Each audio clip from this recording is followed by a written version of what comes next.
হেই WhatsApp guys, কেমন আছো তোমরা সবাই? আজকে এসে পড়েছি আবার ডিএলএস প্লে নিয়ে। অনেকদিন পরে আজকে ডিএলএস খেলতে এসেছি এবং তোমরা আমাকে 21 জন সাবস্ক্রাইবার করে দিয়েছো, তাই তোমাদেরকে অনেক অনেক ধন্যবাদ। তাই এটা একটা স্পেশাল ভিডিও মনে করো। আজকে আমরা ডিএলএস এর মধ্যে অল স্টার্স কাপ খেলতে এসেছি। অল স্টার্সের মধ্যে আমরা একদম ইন্টারন্যাশনাল কাপ পার করে ইন্টারন্যাশনাল কাপ জিতে তারপরে এখন এসেছি আমরা অল স্টার্স কাপ খেলতে। সো দেখতে পাচ্ছ যে আমাদের ম্যাচের প্রথমে এখনই শুরু হয়ে গেছে ম্যাচ, আর আমাদের টান টান কাটাকাটি হইতেছে, আর ওদের গোলকিপার আগে এখন একটা আউট হয়ে গেল এবং এর সাথে আমাদের হেডারটা মিস হয়ে গেল। হেডারটা আমরা ঠিক মতন সঠিকভাবে দিতে পারিনি, তাই ওকে এবার আমরা অ্যাটাক দিয়ে তাড়াতাড়ি করে গোল দেওয়ার চেষ্টা করতেছি, বাট আমরা এখনো সক্ষম হইতেছি না। লেভানডস্কি আমাদেরকে গোল দেওয়ার জন্য আসতেছে, বাট আমরা একটা ট্যাকল করে দিলাম, তার ফলে আমরা একটা ওরা প্ল্যান্টি পেয়ে গেছে এবং ওরা প্ল্যান্টি মারতেছে। এই সাথে আমরা আটকে দিয়েছি ওদের প্ল্যান্টিটা। ওরা এখন কর্নার পেয়েছে। কর্নারটা ওরা মিস করলো কারণ আমার গোলকিপার ধরে ফেলছে। বল দেখতে পাচ্ছ যে তোমরা কাটাকাটি অনেক বেশি হইতাছে। সো আপাতত একটা মিনিট তোমরা একটু মিউজিক অনুভব করো।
সো আমরা এখন দেখতে পাচ্ছি যে আমাদের কিছুক্ষণ পরে আমরা আবারও ফিরে আসলাম এবং এর সাথে আমাদের একটা গোলও কমপ্লিট হয়ে গেছে। আমরা এখন প্রায় জিতার পথে।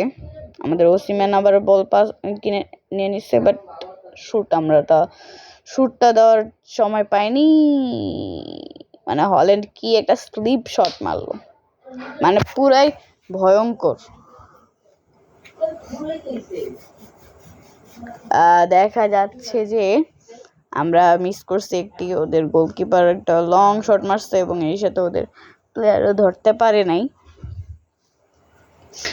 আমরা একটা কাজ করে শর্ট থ্রো করি, কিন্তু লাভ হয় না, ওদের প্লেয়ারই ধরে ফেলছে আবার। আমাদেরকে হেডার দিছিল লেভানডস্কি, বাট পারে নাই ও। ওকে আমরা সাইড করে শুট মেরে একটু বল না, এই শেট, আমরা বল নিতে পারি না ওদের কাছ থেকে। দেখতে হচ্ছে যে আমরা এখন বল পেয়ে গেছি হাতে। ও শেট, এটা কি হয়ে গেল? আবারও আমাদের এটা সমস্যা হয়ে গেল। ইয়েস, এবার আমরা বল নিয়ে নিছি। এবারকার শুট, এবার খালি ও শেট, ওদের গোলকিপার আবারও ধরে ফেলছে। ওকে, আমাদের আর বেশিক্ষণ নাই, 82 মিনিট, আমাদের যে করা হোক আটকে রাখতে হবে। 82 মিনিট হয়ে গেছে, বলতে পারছি কিছুক্ষণ আর ওদেরকে আটকে রাখলে আমরা জিতে যাব। আর ওকে, আমাদের এখন দেখতে পাচ্ছি যে আমরা অনেক তাড়াতাড়ি করে ম্যাচটাকে আটকে রাখতেছি অনেক কষ্টে। ইয়েস, আমরা এখন ওদের কাছ থেকে বল নিয়ে নিয়েছিলাম, বাট ফ্রি কিক হয়ে গেছে। এটা কি আর বলবো। ওকে, এখন হেডার। ইয়েস, ও শিট, আমরা একটা শুট মেরেও কোনো কাজ হয় না এবং ওদের গোল কিক হয়ে গেছে এবং এই সাথে আমরা জিতে গেছি। সো ফার্স্ট ম্যাচে আমাদের 1-0 ভিক্টরি হয়েছে, দেখতে পাচ্ছ তোমরা। এখন আমরা এখানে অলস্টার সাউথ ইউরোপিয়ান অলস্টার্সের সাথে খেলবো। তার আগে আমার প্লেয়ারগুলোকে একটু হিল করে নিই, কারণ আমার প্লেয়ারদের প্রচণ্ড আঘাত লাগছে, আমি যতটুকু জানি। না, প্রচণ্ড তো লাগে না, কিন্তু হালকা একটু লাগছে। ওদেরকে হিল করে নিতে হবে আমাদের তাড়াতাড়ি, আনলে সমস্যা হয়ে যাবে যে ম্যাচের মাঝখানে ওরা ইনজোর্ড হয়ে পড়বে। সো আমরা এখন ম্যাচ স্টার্ট করে দিতেছি। সো তোমরা দেখতে পাচ্ছ যে আমরা এখন ম্যাচের মধ্যে ঢুকে পড়েছি, আর এর সাথে আমাদের ম্যাচ স্টার্ট হয়ে গেছে। আর আমরা তো খুব স্পিড রান করতেছি এবং এর সাথে আমাদের হল্যান্ড টানতে ও হল্যান্ডের একটা ফ্রি কিক হয়ে গেল, খুব সুন্দর।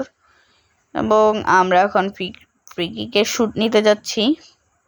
ইয়েস, শিট, ওদের গোলকিপার এটা ঠেকায় দিচ্ছে আমাদের ফ্রি কিকটাকে। এবার আমরা একটা কর্নার কিক পেয়েছি, তো সেটা আমি মেসিকে দিয়ে শুট খেলাবো, বাট লাভ হয়নি। আবারও ওদের গোলকিপার ধরে ফেলছে। এবার আমরা একদম ফুল স্পিডে এখানে মাঝখানে বল মারবো এবং এর সাথে আবারও গোলমিল হয়ে গেছে। এবার ওদের প্লেয়ার আরও ফুল স্পিডে শট মারছে, বাট আমাদের প্লেয়ারের মাথায় লাগে, ওদের প্লেয়ারের মাথায় লাগে, বলটা কোনো দিকেই যেতে পারে নাই, অর্থাৎ মাঝখানে আসছিল। আর ওরা বল ধরে এখন ও শেট, ওদের হেটারে প্রথমে একটা গোল হয়ে গেছে। রাফিউ লিও নামে একটা প্লেয়ার গোল দিয়ে দিচ্ছে ওদের টিমের হয়ে। সো এখন আমাদের তাড়াতাড়ি করে একটা গোল দিতেই হবে, যেই করে হয় আমাদের একটা গোল দিতেই হবে। এবং দেখতে পাচ্ছ যে ওরা ফুল স্পিডেই এগিয়ে যাচ্ছে। শিট, তাড়াতাড়ি ধরো। ও শিট, আমি একটু ট্যাকল করে ওদেরকে ফালিয়ে দিয়েছি, তাই ওরা এখন আবার রেগে আমাদেরকে অ্যাটাক করতে আসতেছে, বাট লাভ হয় নাই। আমরা ও শিট, ইয়েস, এবার তাড়াতাড়ি করে আমাদের একটা গোল দিতে হবে, যে করেই একটা গোল দিতেই হবে, আর নাহলে আমরা হেরে যাব। ফুল স্পিডে আমাদের একটা শুট মারতে হবে, মানে শুট না, আমাদের ফুল স্পিডেই গেম প্লে করতে হবে। এখন আমরা হাফ টাইমের পরে আবার এসে পড়েছি, এই সাথে আমরা একটি গোল দিব। ইয়েস, আমরা আমাদের টিমের হয়ে নেইমার একটি গোল দিয়ে দিছে। ফার্স্ট গোলটা আমাদের হল্যান্ড দিছে, সেটা তোমাদেরকে আমি দেখাতে পারি নাই, তার জন্য সরি। এখন আপাতত তোমরা একটু মিউজিক অনুভব করো।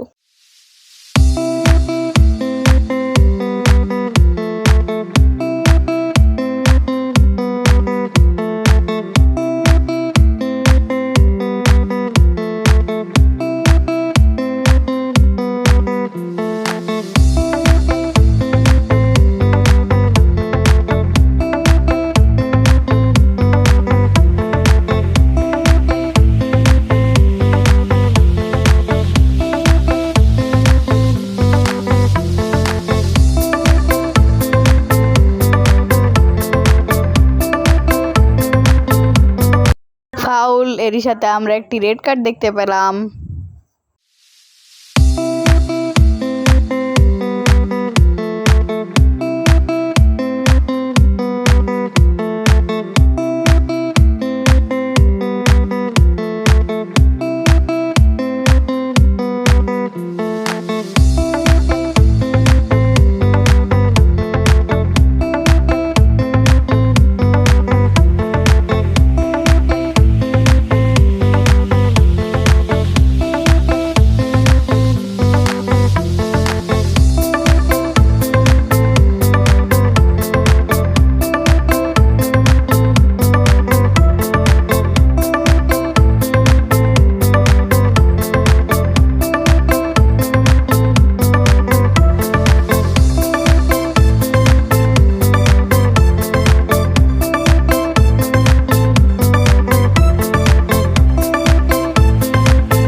সো দেখতে পাচ্ছ যে এখন আবার আমরা সমতে এসে পড়েছি। এর সাথে আমাদের নেইমার বাবু টেনে টেনে একটি 4 নাম্বার গোলও আমাদেরকে দিয়ে দিল দেখতে পাচ্ছি যে। আর এর সাথে আমরা দেখতে পাচ্ছি যে 84 মিনিট অলরেডি হয়ে গেছে, আমরা প্রায় জিতে যাচ্ছি। 1 এবং 4-এর সমতায় আমরা এগিয়ে আছি, ওরা 1 আর আমরা 4। এই শিট রাফিউলিও নামে একটা প্লেয়ার আবারও এগিয়ে গোল দিতে চাইছিল, বাট আমাদের অ্যালিসন বেকার সেই গোলটাকে ঠেকিয়ে দিল এবং ওরা এখন একটি কর্নার কিক পেয়েছিল, বাট আমাদের প্লেয়ারের শরীরে রেখে ওটা বা এটার মাঝখানে যেতে পারলো না। সো ওরা এখানে কাটাকাটি করতেছে আমরা। সো দেখতে পাচ্ছ যে এখন আমরা প্রায় জিতে যাচ্ছি। সো একটু আছে আমাদের আর জিততে, বলতে পারে যে 2 মিনিট এক্সট্রা, আর এর সাথে আমরা জিতে গেছি গাইস। আমরা এখন চলে গেছি অল স্টার্স এক্সআই কাপের ফাইনালে। সো তোমরা অপেক্ষা করবে ফাইনাল ম্যাচটি দেখার জন্য, এবং যারা যারা ভিডিওতে নতুন এসেছো তারা লাইক করো এবং চ্যানেলে নতুন হয়ে থাকলে সাবস্ক্রাইব করো। এবং তোমাদেরকে ধন্যবাদ আমাদের 21 জন সাবস্ক্রাইবার কমপ্লিট করে দেওয়ার জন্য। সো তোমাদের অসংখ্য ধন্যবাদ। তোমাদেরকে কিভাবে বলি যে আমাদের 1 থেকে সাবস্ক্রাইবার থেকে তোমরা আমাদেরকে আজকে 21 জন সাবস্ক্রাইবার পর্যন্ত এনে দিয়েছো। সো এখানে দেখতে পাচ্ছ যে অলস্টার এক্সআই কাপের স্কোর বোর্ড। সো তোমরা স্কোর বোর্ডটি দেখতে থাকো, এবং এখানে আমাদের টপ অ্যাসিস্ট্যান্টেরও আছে, যেটার মধ্যে আমার টিম সবাই লাস্টে আছে। সো তোমাদেরকে অনেক অনেক ধন্যবাদ। তোমরা যদি চ্যানেলে নতুন হয়ে থাকতো তাহলে আবারও বলছি সাবস্ক্রাইব করো, লাইক করো। Thanks for watching. তোমাদেরকে bye bye. Stay Anigas gaming.